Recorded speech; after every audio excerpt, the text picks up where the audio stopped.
Hey guys, it's Sam here with WTI. I want to tell you about these awesome brackets that we have here. So I wanted to DIY this board I found.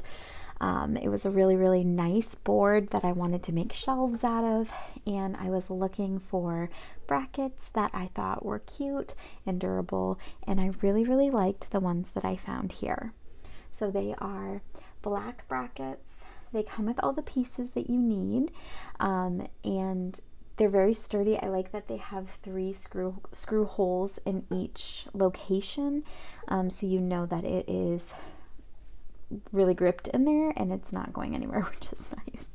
I think it's a really classy look.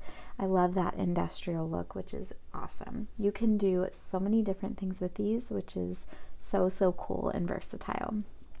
So if you are a DIYer yourself or you're looking for something specific, I definitely recommend these. I think that it is a great little project and thing to try out. So definitely check them out, and that is my point of view.